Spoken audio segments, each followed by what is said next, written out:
Assalamualaikum warahmatullahi wabarakatuh. Saudaraku seiman, ketemu lagi kita di channel saya, Cinta Sunnah, bahwasannya di balik sunnah ada kejayaan.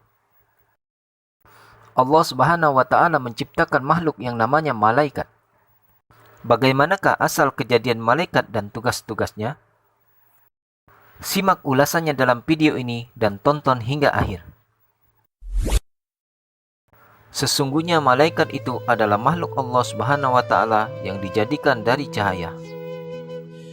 Sebagaimana firman Allah Subhanahu wa Ta'ala, A'udzubillahi minasyaitonir rajim. Qadiruna ala tashakkuli wa qata'il masafati fi muddati wahidah.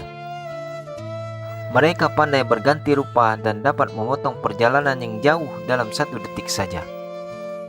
Sesungguhnya arti malaikat adalah yang memiliki pekerjaan tertentu pada masing-masing bagiannya, dan malaikat ini Allah Subhanahu wa Ta'ala jadikan tidak sedikit jumlahnya, lebih banyak malaikat daripada manusia. Coba saja kita bayangkan, tiap-tiap orang ada 2 malaikat, yaitu Raqib dan Atid, yang mana masing-masing ditugaskan pada pekerjaan tertentu. Raqib mempunyai tugas menulis amal dan perkataan manusia yang mengandung kebaikan, sedangkan Atid bertugas menulis amal dan perkataan manusia yang mengandung kejahatan. Jadi, andai kata manusia di seluruh dunia di masa sekarang sudah berjumlah 11-12 miliar, maka berarti malaikatnya berjumlah 2 kali lipat daripada itu.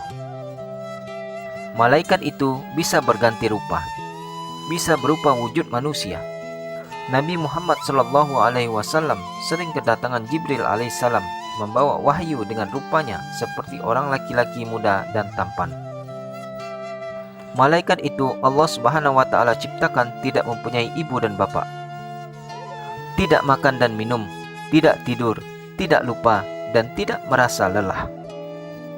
Mereka bukan jenis laki-laki dan bukan jenis perempuan, dan juga bukan banci. Mereka tidak mempunyai nafsu, syahwat, atau birahi. Namun demikian, mereka taat akan perintah Allah Subhanahu wa Ta'ala, tidak berani melanggarnya dan melalaikan tugas-tugasnya. Seperti Allah Subhanahu wa Ta'ala menyatakan di dalam Al-Qur'an dalam surat At-Tahrim ayat ke-6 sebagai berikut. A'udzubillahi minasyaitonir rajim. Ya ayyuhalladzina amanu qu anfusakum wa ahlikum nara wa quduhan nas wal hijarah 'alaiha malaikatu ghiladhu shidadu la ya'sunallaha ma amaruhum wa yaf'aluna ma yu'marun. Hai orang-orang yang beriman, peliharalah dirimu dan keluargamu akan api neraka, yang mana bara apinya terdiri dari manusia dan batu-batuan. Di sana ada malaikat-malaikat yang kejam dan bengis.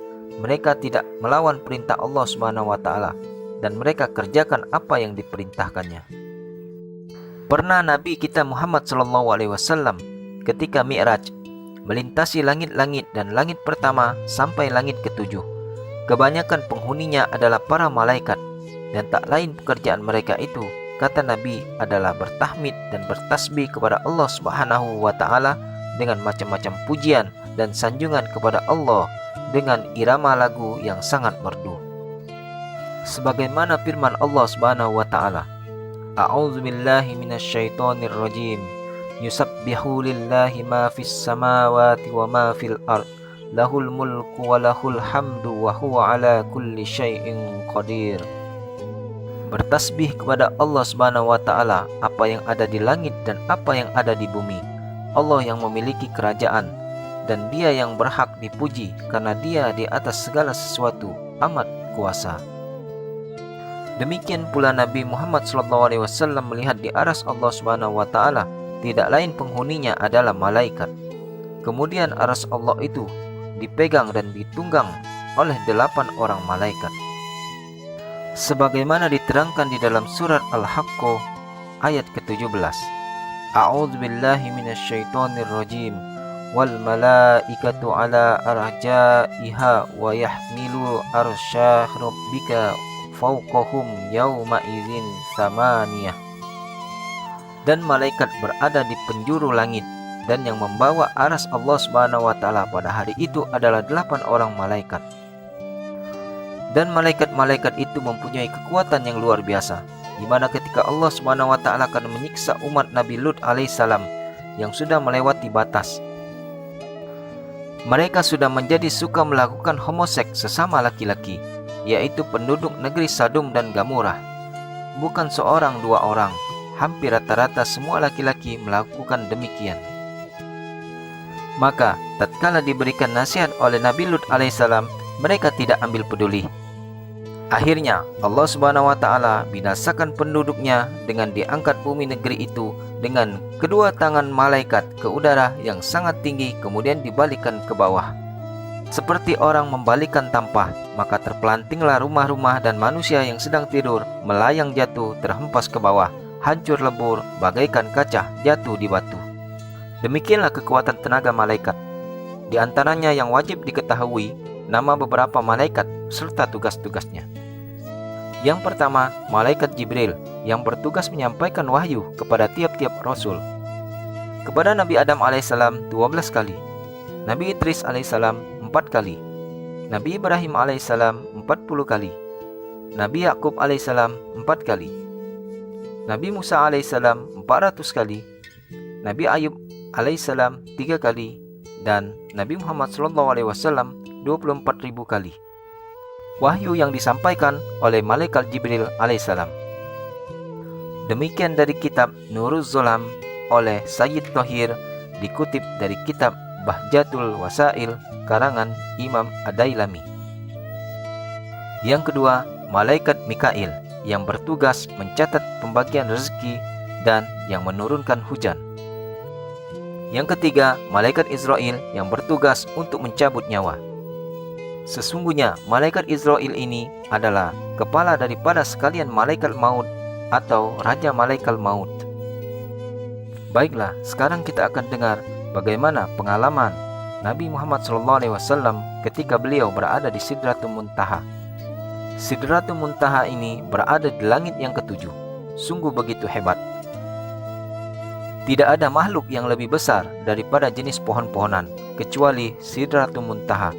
Pokoknya di langit yang ketujuh, sedang ujung cabang yang paling atas berada di bawah aras.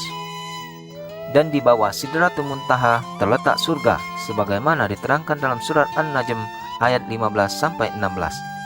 A'udzubillahi minasyaitonirrajim.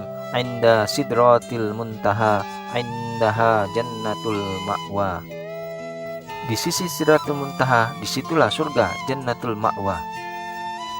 Maka ketika Nabi memandang ke atas, ke sekeliling Sidratul Muntaha dengan cabangnya yang besar-besar serta daunnya yang sangat lebar, selembar daunnya saja dapat dijadikan selimut. Daunnya hijau dan lembut bagai sutra. Di atas tiap-tiap lembar daun duduk seorang malaikat. Ada yang mengucap Allahu Akbar, Allahu Akbar. Ada yang mengucap Subhanallah, Subhanallah. Ada pula yang mengucap Alhamdulillah, Alhamdulillah. Dan ada juga dengan kalimat zikir dan tasbih yang lain. Begitulah yang Nabi lihat di atas tiap-tiap lembar daun itu. Entah berapa juta lembar daunnya di Sidratul Muntaha, hanya Allah Subhanahu wa taala yang lebih mengetahuinya. Kemudian apalagi yang Nabi dapat lihat? Maka di bawah tiap-tiap lembar daun itu tertulis nama-nama orang.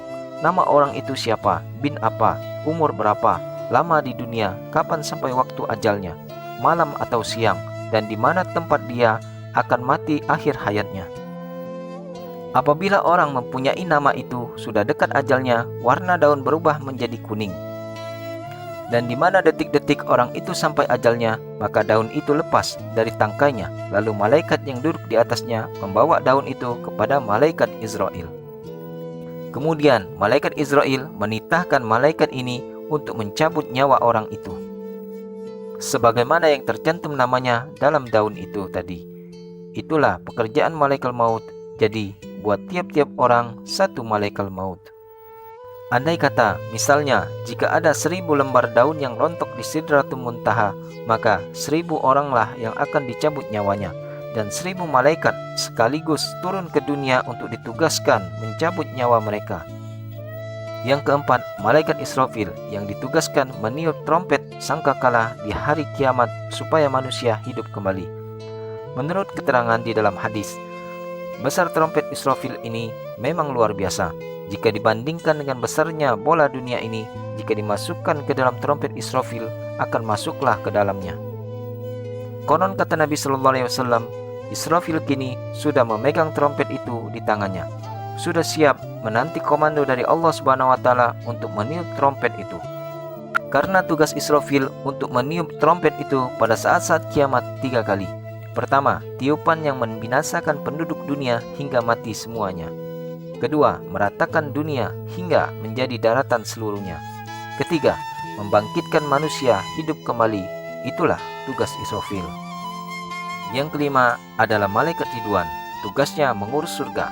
Sudah barang tentu beribu-ribu pula malaikat untuk mengurus surga. Maka malaikat Ridwan sebagai kepala di surga.